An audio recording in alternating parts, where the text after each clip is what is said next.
Howdy folks, Matt here with Gulf Coast Fit. I'm here with athlete phenom Andrea and yogi extraordinaire. Cut my face off as usual. There we go. We're good at cameras. And we're gonna run through, we're at a sweet fitness zone park here. And we're gonna get creative and do some body weight training, upper body base for building strength, muscle, and a little bit of injury prevention wrapped up in there with scapular mobilization and stabilization. So we're gonna run through several exercises and I want you to follow along. And as always, ask me questions, hit me up when you watch this and try it out for yourself, because that's what it's all about. You ready to roll? Ready to roll. All right, so we're gonna start with some assisted pull-ups. We're starting with the biggest, hardest exercises in the upper body circuit. Upper body vertical pulling first. 3 assisted pull-ups. The key here is minimal assistance. All right, here, let's face it. Ready? And go. I'm only helping her move in the right direction. As little assistance as possible, so she's getting as much out of these pull-ups as possible. All right, so let's take 5 long yogi breaths. We're gonna make sure, although this is a circuit, boom, boom, boom, boom, boom, we're gonna make sure we rest enough to perform well on the next exercise. We kept that low volume to 3 reps. That way we don't just completely zap all of her upper body strength. If something is so hard that you can only do 1 or a couple, then with a little bit of assistance, 3 is plenty. Next, we're gonna move on to some dips. So I'm gonna spin you around here to the parallel bars. Andrea, being the efficient yogi she is, can make 5 breaths last plenty of time for recovery. Now Andrea, dip how you need to go as deep as you're able to. We're gonna go for 5, and I'll add assistance if needed. Push. There you go, a little deeper, a little faster. Big breath and push. There we go. Let's go 1 more, then I'm gonna add assistance. And push. There we go, a little deeper now. I'm adding a little bit of assistance. 1 more, a little deeper. There we go. All right. Take 5 long breaths again.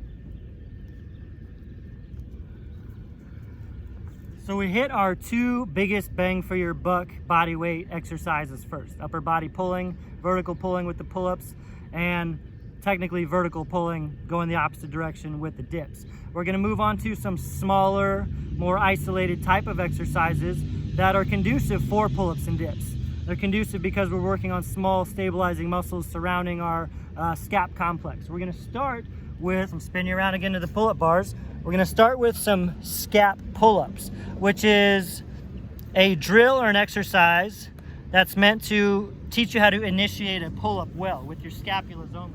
So let's spin around. All right. Let's get 8. So notice how it's like she's initiating the pull-up, pulling from the scaps. The elbows don't go into flexion. We don't actually begin the pull-up. We initiate by depressing and retracting the scapulas just like you would ideally in a pull-up. Shoulder blades down and back, squeeze. Let's go to 8. How many yet? 2 more. She's externally rotating the shoulders a little bit, which is what you want to do when you're initiating a pull-up. All right, let's take 5 long breaths. As always, this is a prime opportunity to practice our recovery breaths. And giving yourself a recovery breath allowance keeps the workout timely, gives you an opportunity to become more efficient with your breathing capacity, but it gives you a little bit of a recess from the work. So we're gonna go upside down now, hit the opposing motion with an inverted handstand shrug.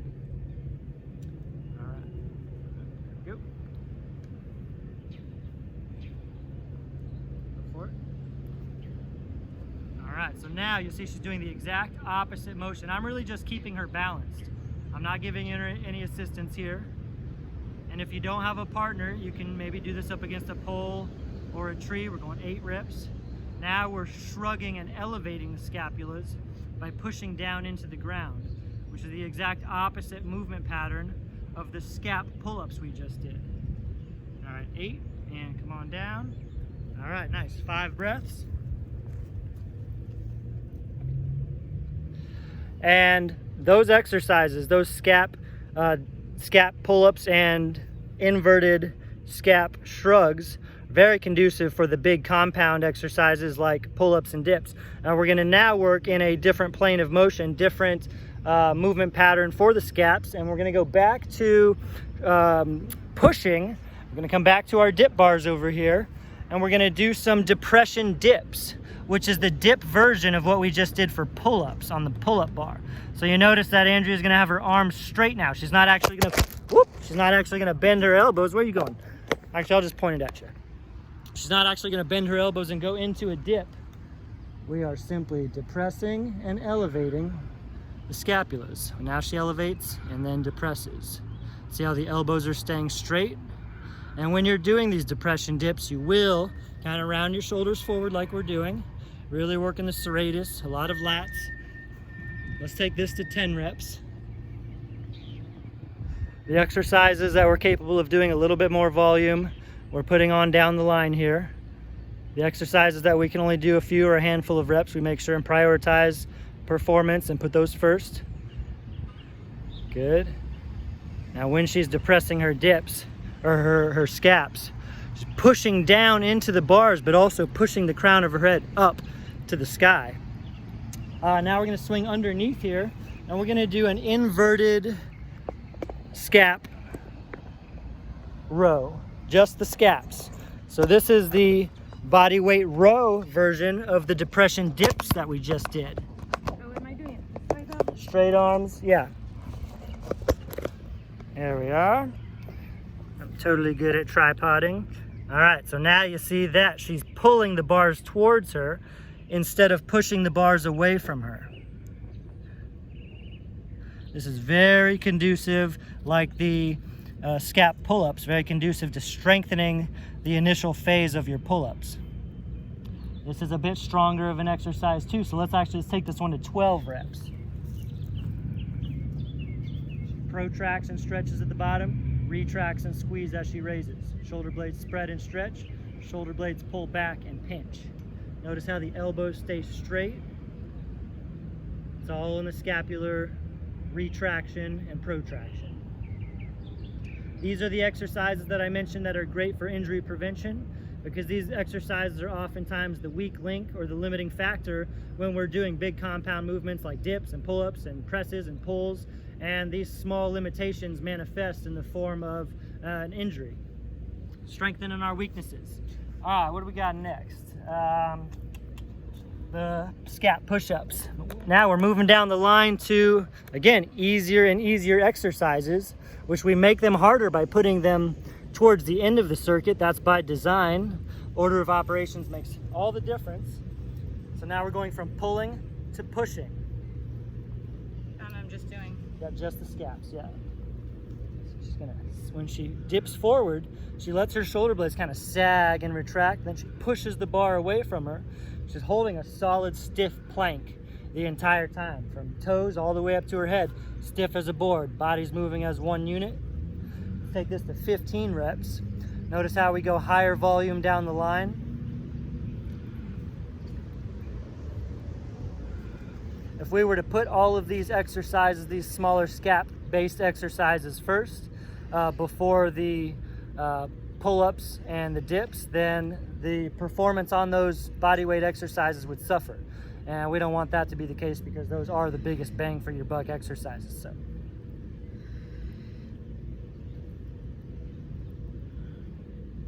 Nice. Now we're going to finish up with 2 compound exercises again, but we're putting these 2 compound exercises, continue with the 5 recovery breaths. Now we're putting these 2 compound exercises at the end, because these compound exercises have a mechanical advantage, much more so than bodyweight pull-ups and dips. So after putting them, when putting them behind all these other exercises, now they're harder. And that's a good thing. We're making these exercises harder intentionally, starting with the inverted rows, so we get more out of them. We don't need to make the pull-ups and dips harder, but we got the green light to make these inverted rows harder by putting them at the end. Now we're gonna crank these out with a little bit faster pace, and we're really just gonna do a burnout set and see how far we get. All right, crank them out. Since these are the last two exercises, these are really work capacity exercises. They're simple and strong compound movements that are appropriate to take to failure or technical failure. Oh yeah, just getting started. Lats. Lats. Yep. Even if she starts to decrease in the range of motion and she's just getting partial reps, it's okay to keep going on something like this. And I'm gonna pick on her here in a second. You'll see how. Let's get one more. Now scoot your feet back, got a foot, and keep going. We just did a mechanical drop set. We scoot back, giving her a mechanical advantage so she can squeeze out a few more reps. And I'm really gonna pick on her, make this a double drop set. So when she's not moving very far, let's get two more. Scoot back again, widen your grip out a little bit. All right, and crank them out. Get 5 more. 1, 2, 3, 4, 5. All right. Now we really took her pulling capacity to the limit there, and that's appropriate to do. How you feeling? Good. That's appropriate to do at the end. We wouldn't want to bust that out, you know, towards the beginning of the circuit. We wouldn't get anything accomplished on all those other exercises. Let's lengthen your rest break out to 8 breaths. That certainly jacked her heart rate up a lot more, so the same 5 breaths would not do her justice. So we're giving her 8 breaths. And I'm aware of how what kind of duration Andrea is capable of making a breath last under fatigue, so I can just let her know how many she gets for an allowance as we go. All right, going to set it up over here. So now we're going to crank out some incline push-ups. Once again, we're going high volume. Oh yeah, we're gonna do reverse grip push-ups just for fun. And get them. Reverse grip push-ups, fun fact, they're really just as strong as a normal grip push-up. Much less common, much less thought of. They just feel funky at first because you're not used to them. And but they really are just as strong and actually a little more joint friendly on your wrists and elbows and shoulders than a conventional push-up. What I like about reverse grip too is with a kind of a narrow grip, you get a great range of motion.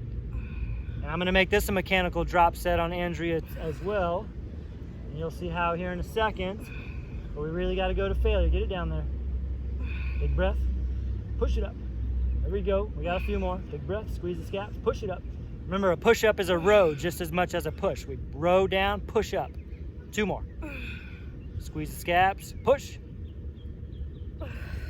Squeeze the scaps, push. For this drop set to be effective, we really got to take it to failure. Go over to the dip bars, do incline dips on that high incline now. Or incline push-ups, push-ups. Come out to the side. All right, got to go right into it. Yep. Chest to the bar. See, this would normally be very easy for Andrea. So we really had to take those first push-ups to failure so that she could earn the right to do the mechanical drop set and go up into that high of an incline. Make them effective. Make it hard. This is also where it's up to Andrea and her well-developed mind-muscle connection to make each push-up as hard and as effective as possible, so she's not just doing push-ups all day. Push through it. Let's get 2 more. Ready? Big push. Inhale. Push hard. Aggressive. Push. There we go. We might need 3 more. And push. Yeah, we got 1 more in you. Push. All right, nice. Solid. So that is an upper body weight strength and muscle building circuit with injury prevention wrapped up in it. And as you can see, you don't need a gym, you don't need a bunch of weights, you don't even really need this type of fitness zone equipment. If you look around, if you just go into a normal park playground, then you can figure out how to do variations like this and circuits like this with anything and everything, no matter where you're at. So let's pick on Andrea and talk to her while she's winded. How do you feel? Great. What was for you, would you say, the 2 most beneficial exercises in that whole circuit? Not just the hardest, but the most beneficial for you specifically. Probably the ones where I have to go forward and dip. The full dip? Uh-huh. Okay, like where you're doing an actual dip. And I'm trying to go dips. forward. Yeah. And pull-ups. Dips and pull-ups. So, and that's a great answer. The most beneficial exercises, no matter how we slice it, are those heavy full body weight pull-ups and dips. What was the exercise that you feel like you would not like, is like the least conventional you wouldn't have thought of doing, but was beneficial for you? Maybe something that's new to you, something you haven't done before, and you're like, oh, that's good. I never did push-ups like this. Reverse grip Yeah, push-ups? that was cool. Cool. And I could feel a little bit differently. I did those. Those were good. Nice. And I'm a fan of reverse grip push-ups. Definitely try those out next time you're doing push-ups. Just flip your grip upside down, tuck your elbows in a little bit more. The range of motion is increased, and it's a little bit more joint friendly on your shoulders. Oh, the other thing I like too is when you do when I had to do the drop set thing. I wouldn't have done that. Drop sets? Yeah. Drop set, that was an on-the-fly intensity technique based on Andrea's performance and her capabilities. So when we did the mechanical drop sets, like on the rows, and I had her go to failure and then move back a little bit, so the angle was increased in her benefit. That's a work capacity technique, and that's something you can certainly implement and get creative with on a lot of exercises. So try those mechanical drop sets out as well. So nice work. Thank you. Catch you later.